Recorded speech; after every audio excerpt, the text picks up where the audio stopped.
Get in the know. Non-stop Vikings talk. It's Purple Daily on Score North and ScoreNorth.com. Purple Daily, presented by Surly Brewing Company. Yeah, actually, it's time for Purple Access, presented by our friends at Surly Brewing Company and, of course, TCL TV. If you're not watching your sports on a TCL TV, what are you doing? This show involves Judd Zolgad, Declan Goff, and Chip Scoggins, Star Tribune sports columnist. And Chipper, so you just went out to the press conference held weekly, so this was not special, but I'm sure it was interesting. Defensive coordinator Ed Donatel, who I would say is under some serious pressure and fire. We talked about the quotes on Purple Daily, which we saw on Twitter in real time. But I'm just going to give you the floor. Tell me what you heard. Tell me what you thought, and let's go from there. Yeah, it was interesting. I think he knew he was going to face some tough questions because he walked up to the podium and he said, this time of year in my experience in the NFL, you're always fixing something. So it's almost like preemptive. I know, I'm going to get asked about my defense, which is broken when you're saying it's fixed it. He had some interesting comments. He basically said the scheme's fine. It's the execution of that scheme. It drove me crazy when he said, I like our 4-man rush. We're getting close a lot. Well, nobody cares if you're getting close. I mean, either the Twins were close on Correa. Yeah, no, that's it. It's like you don't get a medal for being close. He did say that on coverage, it was kind of conflicting because he said that they need to be tighter, whether it's zone or man, and you play, so much off coverage and zone. But he said they need to have cut out some of the air between the defender but he also said guys are doing what they're being coached to do. So it was a little bit mixed message there. Yeah. But he had obviously admits that they're either broken or they have, this is not up to standards. He said that a number of times that, but he said, we'll get there eventually. He I asked him when he said fixed, did that mean schematically needs to be fixed too? And he said, well, we're still learning about, what guys' strengths are. It's like, Judd, the season's almost over. You either know or you don't know.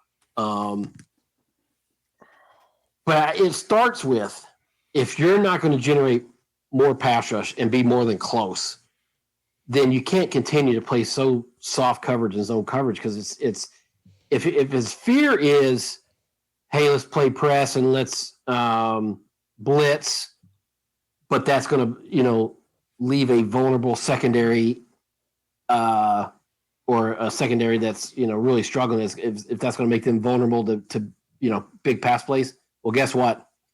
It's happening anyways. So you might as well try something different. And that to me is, I think the most frustrating thing is I just don't. It's almost like a stubbornness. Like, okay, this is going to work. Just stick with this. This is going to work, and it's not. Either the personnel or maybe this personnel doesn't fit it, or the personnel's not good enough. But this scheme is not going to work. I mean, Judd, they're just getting picked apart here.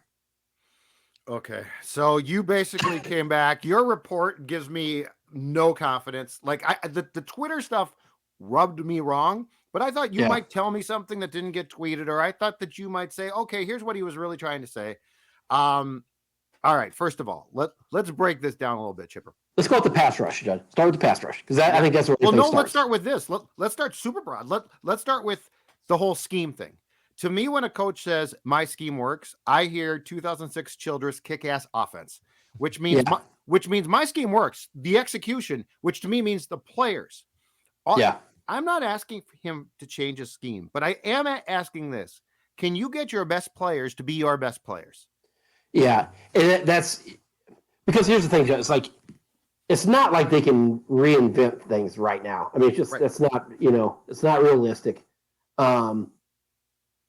But it's, he was asked about Danielle Hunter. Like, what's your thoughts on Danielle Hunter? He's like, well, he's getting more comfortable by the week, and he'll get there eventually. It's like, what? I know. It's like, you either are or you're not at this point, I think. I mean, they've been in this long enough, right? He said it might take a year. Like, really, should it take a year? And you're 10-3, dude. You don't have a year now. No, it should. Are you saying it's okay at the end of this year he's going to be, coming in next year he's going to be better? It feels like the lack of production by Daniil has to be two things. One, either residual effect from having two significant injuries, or two, he's just a bad fit for this scheme or what they're asking him to do. I don't think it's either or. I think it's probably a combination of both of those things. But Judd, where are the splash plays from Eric Kendricks, which we used to always see? Where is the any semblance of a pass rush? And if you're not getting it, you have to try different things. Yes. And I just don't know that they're. We know he doesn't like the blitz, and he said, he noted that they brought more 5-man blitzes in the last couple of weeks, but to no avail, and so it's almost like a double whammy where you're not getting any pressure and you're playing off coverage and you're giving so much cushion on these receivers. It's like you're not taking away anything. I mean, you're literally not taking away anything. And so I'm interested because Kevin O'Connell has talked a lot this week about defense and about coaching defense. That's not by accident. I mean, you can tell. And I thought he coached that game afraid of his defense, Judd. He did. I mean, for the first time, I felt like he. I agree. Oh, for the first time, the onside kick was because he didn't want to put them back out because he knew he'd never see the ball again. That I thought going for it on fourth down on the first possession. Yeah, showed that he feels like they're going to have to steal possession somewhere and going for two where you're trying to get ahead and not maybe go to overtime or I just felt like that's the first time I really felt like he called a game afraid of his defense. Mm-hmm. And I think he was right. Do you think he's behind the scenes? Do you think Ed is telling him the same stuff? And do you think he's tolerating it? Because this is a coach who's gone out of his way to, his scheme's in place. Yeah. Don't get me wrong. And there are times it's not working perfectly, but I also feel like he has made adjustments and nods to what certain guys do well because the whole scheme thing is a lazy way of saying, I don't really want to adjust things too much. Yeah. And, Daniil and Chipper too, the thing that just keeps jumping out at me is Daniil Hunter PFF wise is grading really well. So he's not washed. This is not a guy he's not being used correctly. And I don't think it's acceptable to say, well, he'll eventually, he's getting used to it. This whole thing to me, it's double speak. He's trying to gaslight us into buying into certain phrases. Ed is. Yeah. And the reality is you're sitting there with 4 regular season games left with 10 wins. And right now you have a defense that will get you eliminated in the first round of the playoffs. Yeah. It's funny that I'm not buying into this. We've known this defense is a major problem, but when you're winning, we can say, well, they're winning in spite, they're getting key turnovers. But and he mentioned that again today. He's like, guys, let's not forget that this defense has come up with clutch turnovers and they've taken the ball away. That's not sustainable. That's not a plan. Correct. That's not a game plan. That and as well as I do, we see it. That comes and goes. Even great defenses, that comes and goes. There's a little bit of turnovers are a function of an aggressive defense and pass rush and all those things, but there's also a little bit of luck and good fortune that's tied into that. So if you're banking on, well, we're always going to come up with a clutch turnover to save us. That's not a plan.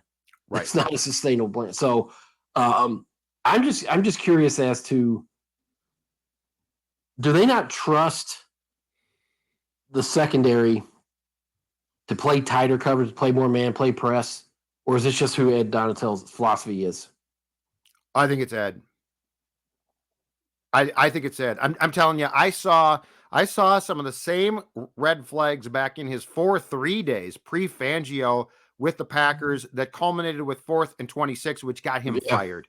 I saw the same thing. And Ed is pretty good. He's a quirky dude, but he's good with us. So he comes out and he'll talk about what's wrong. But ultimately, in Ed's mind, what he's doing is going to work come hell or high water. And that's the problem. And you know what? If he was coaching for an old crony, I'd be like, okay, this sucks, but I'm not surprised. I just can't see Kevin O'Connell tolerating being told, well, just be patient. will make it work. I think behind the scenes, he's far too competitive, and he's far more fiery behind the scenes, I think, than in front of the camera. Well, and that's why I feel like the rhetoric changed. It's like the dam broke this week. Yes. That you can, when you're winning, you can tolerate it a little bit more because it's not costing you. But when you lose that game and you lose it in the way you did, and the coach is clearly making calls because he doesn't trust his, I mean, there's no way you onside kick that if you trust your defense even remotely. And so I do wonder how much, and just we spent the week out there trying to read between the lines and trying to parse out his words and what he's saying. I think he did. He talked a lot about coaching and the need to make adjustments and being more aggressive. He's not just rambling off the cuff there. I mean, I think this is something he probably went to Ed and said, look, this is not working. You have to do something different. So I would love to have been behind the scenes to kind of see how forceful O'Connell was, how much more time he spent kind of investigating. Because it felt like when he assembled his staff, he's like, you know what? I got 2 veteran guys. I got him. I got Patton. Defensive guys. I'm going to focus on the offense. I'm trusting them with the defense. And the defense had covered up a lot of their flaws by getting a lot of turnovers and key turnovers. Yep. But how many times have we been on this show and saying they're hanging by a thread? They're hanging by a thread. It feels like they're hanging by a thread. I mean, that's what it. And when those turnovers don't come, it's like, what else do you have? So I think O'Connell probably spent a lot more time with the defense, I'm guessing, this week. Yeah, I just don't like it. I don't like the fact that Ed basically comes out in front of the microphones and is stubborn like this. Like, just say, hey, you know what? Everything. I mean, all you got to say, you're certainly not going to talk about the particular changes, but all you have to say is, you know what? The scheme and execution are both off, and that's on me and the players, and we're working on it. There's this stubbornness that scares me of, well, no, my scheme does work. It's like, no, it doesn't, get it through your head. Yeah. Here's so he was asked, would you say that the issues are more scheme or execution? He thinks and his quote was, quote, I think it's really more about execution. Just need to get tighter, just getting tighter in coverage. We have a good mixture of schemes.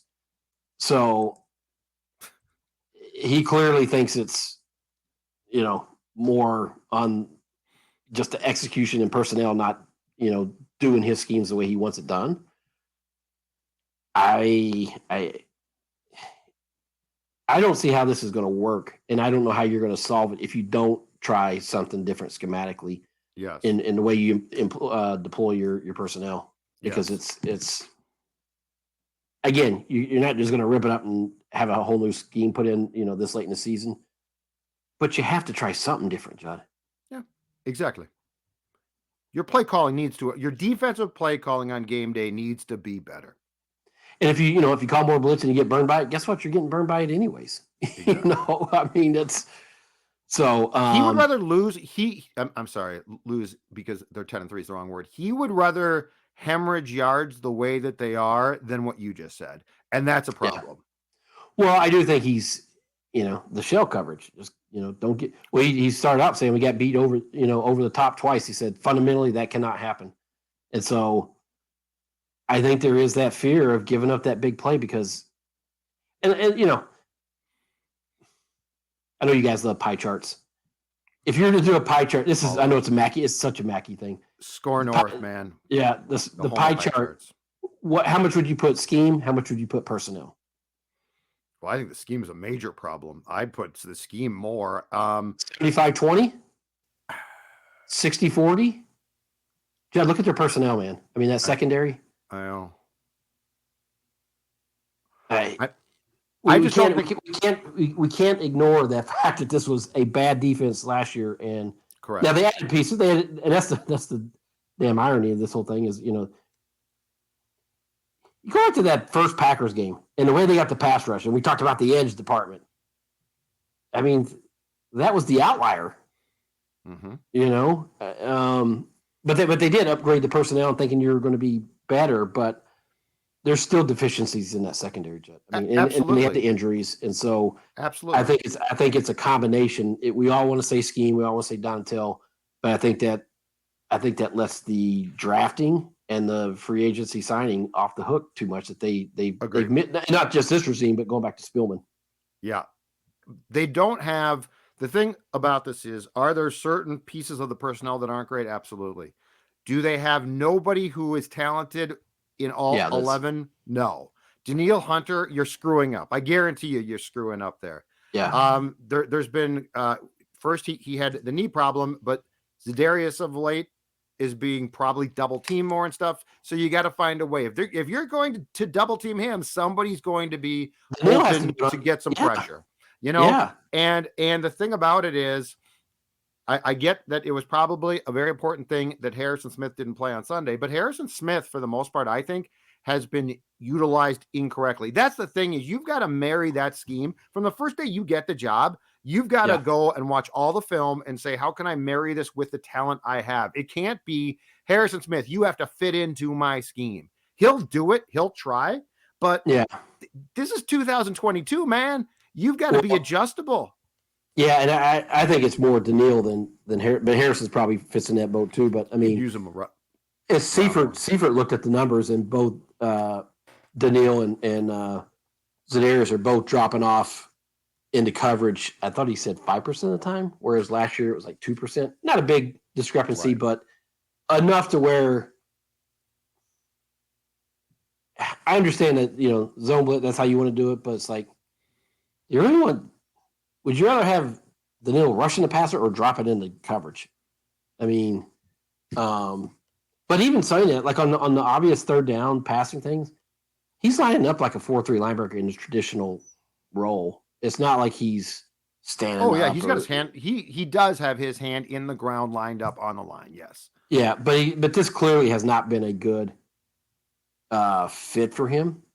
Again, how much is it just residual rust from not playing for 2 years, basically, and having 2 significant injuries? And how much is I mean, I don't know if we'll ever be able to prove it, but I do feel like, it's just been a weird fit for him that he just doesn't feel comfortable with what they're asking him to do. Yeah, and it just, I think what we're seeing, though, is that the scheme makes a lot of guys not excel. I don't know if I would say that they're all uncomfortable, but they're definitely not excelling.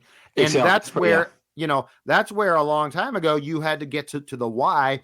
And even if it's a piecemeal thing where it's, okay, this isn't a perfect fix, but we're going to put some glue on this for now. And again, it's weird because Ed basically did a press conference very similar to this earlier in the season.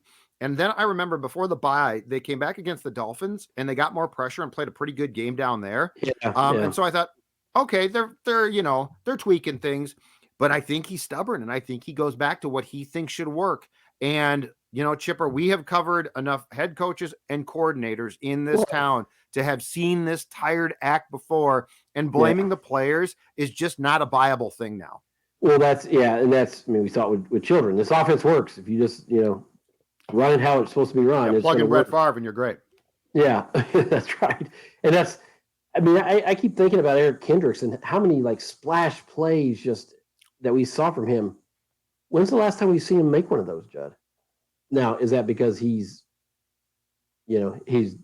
skills have deteriorated, or is he just being used differently and it's just a bad, schematic fit for him?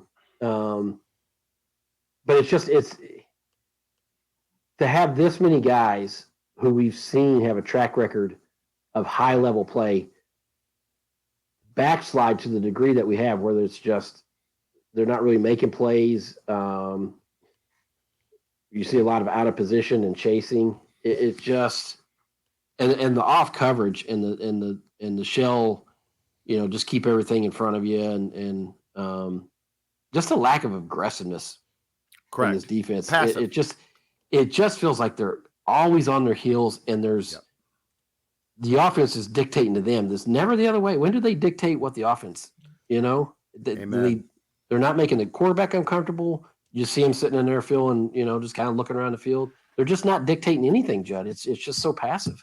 And what do they do well? Like, what do they hang their hat on? Well, create turnovers, But you can't. Like you said, that comes that's and not a goes. That's plan. fleeting. Yeah, that's not a plan. But I mean, Tomlin's defense circa 2006 hung its hat on. We might get gouged in the passing game, but we are going to stop the run. Yeah. This team doesn't stop the run. They're okay, middle of the pack. They give up chunks. And against the pass, they're awful. Yeah. Well, that's the thing. It's like, what is, like, every unit, you want to have an identity. We know what the offense's identity is, like, what is that defense's identity at this point? That's my question. What do you do well? Like, if I was to sit down with Ed, okay, your scheme works. Okay, if your scheme works, if this scheme works, then you do one thing well. Yeah. Got nothing. Yeah. But here's the thing, Judd. Yeah. Like, we know there's a problem. How do you fix it in 4 games to prevent it from being an early exit from the playoffs? Well, you know what?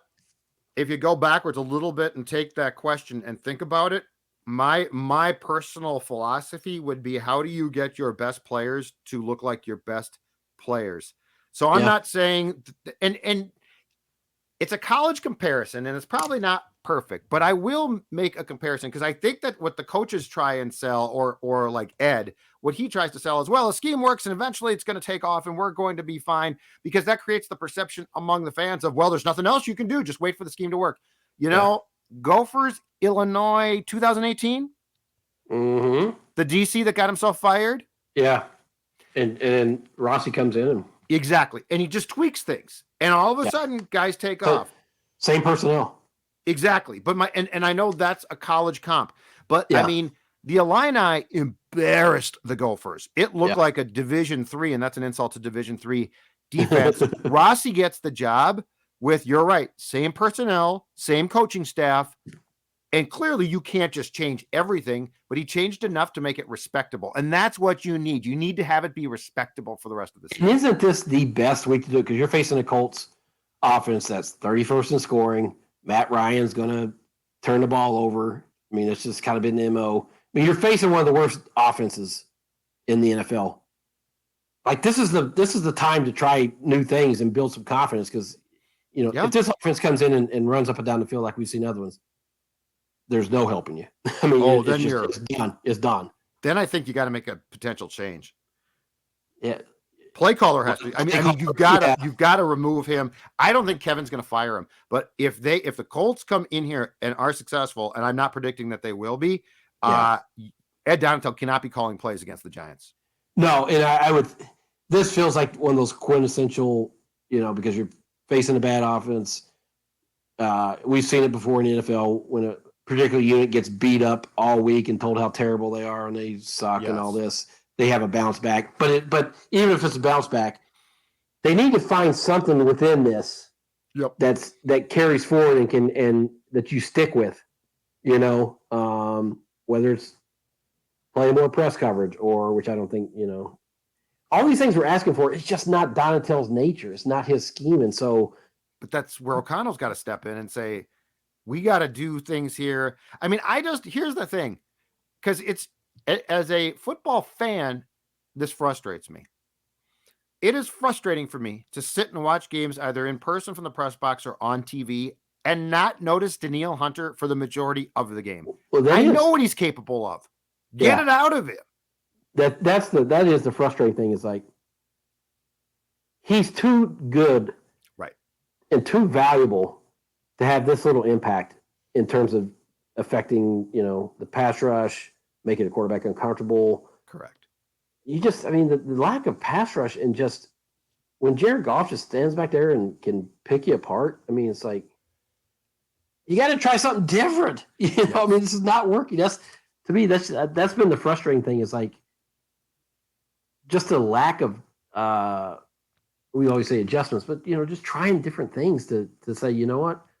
Okay, this is sort of not, it's out of our identity and not how we'd rather do things, but it's out of necessity right now because we're getting picked apart. And using Harrison Smith in a shell coverage consistently is buying a Ferrari and going 45 miles per hour on the freeway. Yeah. It's a complete waste of his time. Like this guy is. I'm not saying he is the player that he was 5 years back. He's not, okay? But he's incredibly savvy.